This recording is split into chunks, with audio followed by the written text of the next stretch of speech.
सत्य के साथ। बद्रीनाथ जी में जो हमारा सिंह द्वार है उसके आगे कोई कैमरा लेकर नहीं जाएगा। दर्शन करिए और बाहर निकलिए। ये धार्मिक यात्रा है। आपको पता है कि पिछले 2-3 सालों से ये रील बनाने को लेकर डायरेक्टिव्स आते रहे हैं।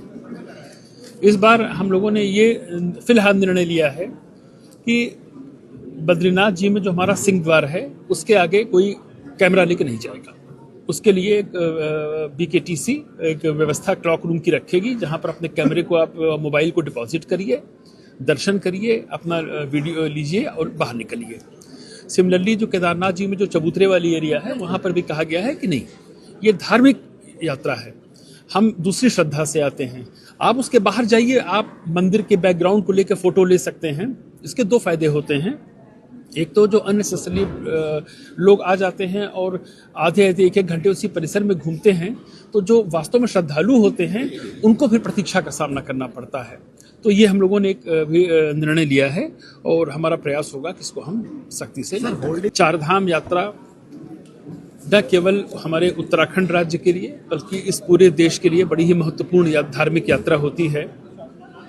और बाबा केदारनाथ, बद्रीनाथ जी, गंगोत्री, यमुनोत्री और हेमकुंड साहब, ये हमारे सभी बड़ी पवित्र तीर्थ स्थल हैं। इस यात्रा को माननीय मुख्यमंत्री जी ने स्पष्ट निर्देश दे रखा है कि इसकी तैयारियां बहुत ही समय से होनी चाहिए और बहुत ही उच्च कोटि की होनी चाहिए, कहीं कोई कमी न रहे। इसीलिए हम लोगों ने आज ये पहली बैठक, जो हमारा सीजन समाप्त हुआ है उसके बाद पहली बैठक आज की गई है, जिसमें सभी यात्रा रूट के आने वाले लगभग पूरा गढ़वाल मंडल आप मान सकते हैं, सभी जिलों के जिलाधिकारी और पुलिस अधीक्षक, वरिष्ठ पुलिस अधीक्षक उपस्थित थे। सभी लाइन डिपार्टमेंट्स, चाहे PWD हो, BRO हो, NH हो, पेयजल हो, आपका ट्रांसपोर्ट डिपार्टमेंट हो, सभी डिपार्टमेंट्स के भी अधिकारी थे। हम लोगों ने पहले लास्ट ईयर की जो यात्रा हुई उसके एक्सपीरियंसेस सबसे सुने, क्या कमियां अगर रह गई हैं हमसे तो उसको भी सब नोट किया गया और ये यात्रा और बेहतर ढंग से कितनी हो सकती है सबके सुझाव लिए गए। चूंकि अभी हमारे धामों के खुलने की तिथि घोषित नहीं हुई है, लेकिन हम चाहते हैं कि हमारी तैयारियां पहले से होनी शुरू हो जाएं, ताकि जैसे ही इनकी तिथियां घोषित हों तो हमारा पहला काम होता है रजिस्ट्रेशन ओपन करना, क्योंकि हमारे यहाँ ऑनलाइन ऑफलाइन दोनों रजिस्ट्रेशन चलते हैं। तो हम अपना रजिस्ट्रेशन का काम प्रारंभ करेंगे। उसके पहले हमारे सारे सड़कों की स्थिति बहुत ही ठीक हो जानी चाहिए। कुछ इश्यूज हमारे NHIDCL के आए हैं जनपद चमोली में, जहाँ का कार्य बहुत संतोषजनक नहीं है। इसके लिए वो मैंने सब नोट कर लिया है और मैं सेक्रेटरी PWD से ये तत्काल आज ही इसको संज्ञान में लाऊंगा। बाकी BRO के जो काम चल रहे हैं उन्होंने भी कमिट किया है कि हम सारे काम को 15 मार्च तक कंप्लीट कर देंगे। NH का भी यही कमिटमेंट है कि 15 मार्च तक जो भी हमारे काम है वो सब कंप्लीट हो जाएंगे।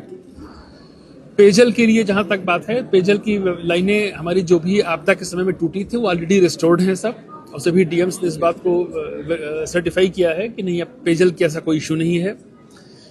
केदारनाथ जी में जो पुराना रामबाड़ा वाला रूट था वो भी अब रूट DM ने अवगत कराया है कि वो रोड की कटिंग के बाद वो अब रूट भी लगभग हमारा रेडी हो गया है, लेकिन उसमें कुछ मूलभूत सुविधाओं की आवश्यकता है, चाहे वो विद्युत आपूर्ति की हो, चाहे वो कुछ एडमिनिस्ट्रेटिव ब्लॉक्स बनने हैं उसकी। तो DM को ये मैंने रिक्वेस्ट की है कि इसका आप इस यात्रा रूट में कैसे इस्तेमाल कर सकते हैं, क्योंकि हम लोग ये चाहते हैं कि पैदल यात्रियों का रूट अलग हो जाए और घोड़े खच्चरों का रूट अलग हो जाए। तो हमारे पास अब लगभग 2 रूट हमको मिल रहे हैं, तो उन दोनों रूटों को हम किस तरह से ज़्यादा बेहतर ढंग से यूटिलाइज कर सकते हैं उसके बारे में भी मैंने DM से कहा है कि नेक्स्ट 1 वीक में वो बता दें। जो भी सुविधाएं होंगी वहाँ पर हम कर देंगे। परिवहन विभाग को भी डायरेक्शन दिया गया है कि जो हमारा यात्रा चारधाम यात्रा रोटेशन का जो व्यवस्था है अभी वो नेक्स्ट वीक में खुद ही मीटिंग कर रहे हैं, और मेरी नेक्स्ट मीटिंग जो अब होगी वो फेब के 2nd वीक में हम रखेंगे, जिसमें हम 2 सेशन में इस मीटिंग को करेंगे। फर्स्ट सेशन में हमारी तीर्थ पुरोहितों, वहाँ के जो भी हमारे धार्मिक जो लोग हैं उनके साथ बैठक होगी, और सेकंड जो हमारा सेशन होगा उसमें जितने स्टेक होल्डर्स हैं, चाहे वो ट्रांसपोर्ट वाले हों, होटल एसोसिएशन हो, घोड़ा खच्चर वाले हों, कंडी एसोसिएशन वाले हों, इन सब के साथ हमारी 1-to-1 बात होगी। उनके इश्यूज क्या हैं, वो क्या चाहते हैं, हम कितना कर सकते हैं, और व्यवस्था को और बेहतर कैसे बना सकते हैं, इस पर भी डिस्कशन होगा। और इसी की तरह से पुलिस की व्यवस्था को भी लेकर आपको आईजी साहब थोड़ा ब्रीफ करेंगे, आप इनसे बात करें। बीते सालों के साथ हमारे पिछली यात्रा में जितने आइडेंटिफाइड थे उतने हैं ही, और उनमें बस 2-3 चीजें और हम लोग ऐड कर रहे हैं कि अच्छे टॉयलेट्स तो थे ही पिछली बार भी, साथ ही साथ लाइट की भी व्यवस्था थी। इस बार पीए सिस्टम भी हम इंट्रोड्यूस कर रहे हैं ताकि एक सेंटर पॉइंट से लोगों को लाउड स्पीकर के माध्यम से चीजों को अवगत कराया जा सके। सत्य के साथ